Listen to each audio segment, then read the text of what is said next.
These two from the late 1960s. I remember them. I am the Frito Bandito. I just find out the Frito Bureau investigation looks for me. They say I am a bad man, that I steal many bags of Fritos corn chips and eat them all myself. Oh, it hurts me to hear these things because it's not true. I never touch a Frito that does not belong to me. Oh, it is true. I love Fritos mucho because they are so good to champa, a little salty, a lot crunchy. But many people love the Fritos. You don't believe me? I show you. How many people here got the bag of Fritos with them right now? Raise the right hand. Uno, dos, tres, cuatro. 43 people's got the Fritos with them. What do you think of that? Now, senors, if you just raise the other hand. Hello, boys and girls. It's me, the Frito Bandito. You know what I heard about you? I heard you want to be a Frito Bandito like me. You do? Then you must sing the Bandito song. Let's sing together. You just follow the bouncing Fritos corn chips bag. Ay, ay, ay, ay. I am the Frito Bandito. I like Fritos corn chips. I love them, I do. I want Fritos corn chips. I'll get them from you. Ay, ay, ay, ay. Oh, I am the Frito Bandito. Give me Fritos corn chips and I'll be your friend. The Frito Bandito, you must not offend. Now, boys and girls, you are Frito Banditos too. You sing the Frito Bandito song and you loco for crunchy Fritos corn chips. That's nice. Munch, munch, munch a bunch of Fritos corn chips. I could finish that song, but are they? Are they racist? They use stereotypes. The Bandito started with stubble, a gold tooth, and pistoleros. Chicano, pressure groups, made the corporation tone it down and finally threatened a $650 million lawsuit. It was a loser, of course, but bad PR, so the corporation dumped the Bandito. Tex Avery, the Roadrunner guy, designed the character, and Mel Blanc voiced it, Bugs Bunny et al. So is it racist? I see it as a character like Santa Claus or Harlequin, but it is indeed a negative stereotype, a bandito, but it's not racist. It's a negative stereotype. Stereotypes exist because of a fundamental reality. There are swishy gays and authoritatively droning white males like me.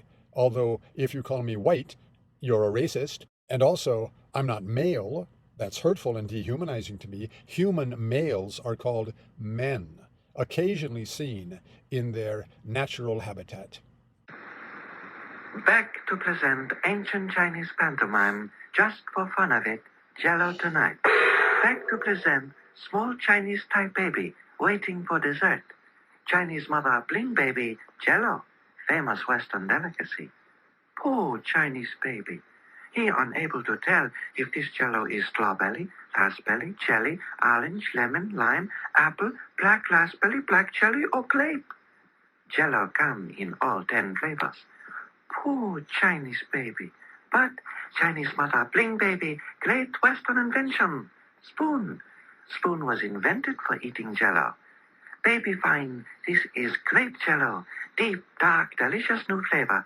Chinese baby very happy. So end ancient Chinese pantomime. Is pretty good commercial, no?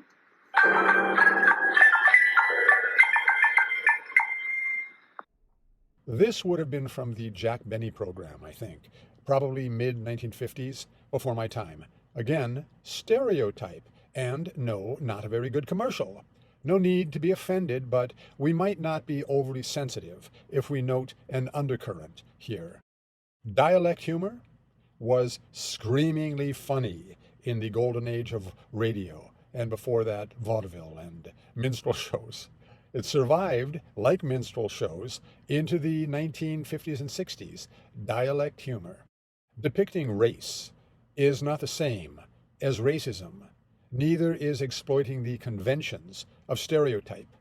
And there is a difference between race and culture, which fact is one of the great beauties of America. But if these sorts of images are it for Chinese, then the one-sidedness, the bias, it's a problem. Just as for terrorism, one man's racism is another man's superiority because of his race. Even if we define our terms, there will remain a field of meaning, as in the probabilities of quantum mechanics. It's not a particle, not definite, not a thing until the wave function collapses. That's racism. It's not until it really is. So the name callers, first, for shame, being a name caller, but shaming the shameless is like squaring the circle, or circling the drain, or draining the monster. It's just being frightened, or lured by the sound of the words like the Pied Piper, and rats, and children who have a very minimal capacity for critical thinking. The racist name callers, by which is meant calling other people racist, they function on the level of the lower anthropoid primates, monkeys, screeching and flinging feces because that's who they are, with no developed capacity to develop their character via true self-examination, etc.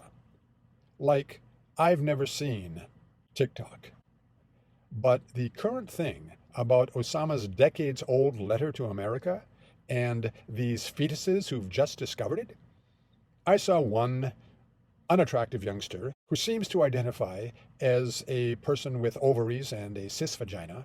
I heard her saying that after I had deconstructed Christianity, I had a lot of thinking to do. And Osama challenges her in the same way, because as an unthinking bigot, she had never before examined her assumptions, biases, and bigotries. That's what being young and callow is, questioning everyone else's authority and assuming your own existential virtue. Hey, dude, you don't have to question your axioms, your assumed truths, but you do have to be aware of what they are. Regarding racism, I personally am superior to almost everyone, not because of genetics or even culture, but because of my superb character. The good, I'm keeping this, the good attributes that I have adopted and disciplined enough so that they have become who I am. That's the real truth about identity. It's not about feelings, it's about behavior.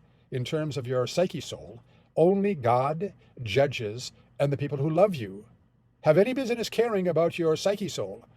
Liberals, mind readers, and the sentimental, but I repeat myself, they think they know about your soul, but only the way an addict knows about self-control. And then there was this, astonishing.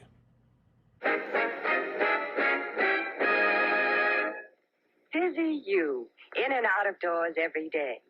Think how much dust and dirt settle on your skin. And makeup clings to your skin, too, and clogs pores. That's why your face needs a thorough cleansing each day. And that's why cleansing tests were made by an independent testing laboratory. This same kind of dirt was made just radioactive enough to register on a Geiger counter. Leading cleansing creams, complexion soaps, and Dorothy Gray Salon Cold Cream were used to remove this dirt. The Geiger counter proved that Dorothy Gray Salon Cold Cream cleanses up to 2.5 times more thoroughly than any soap or other cleansing cream tested. When you cleanse with Dorothy Gray Salon Cold Cream, you know you remove dirt. And more important, you remove every trace of makeup which can clog your pores.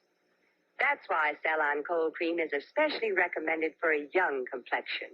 A clean skin is a healthy skin, and your skin will look smoother and clearer when you use Dorothy Gray Salon Cold Cream. It's so quick and easy, too. Takes no more time than improper cleansing. For particulars of this Geiger counter story, write for this test booklet to Dorothy Gray Limited, Box 18, Grand Central Station, New York City. clearly anti-woman, if she identifies as a woman. The wonderment isn't how we have survived as a species. It's why we'd want to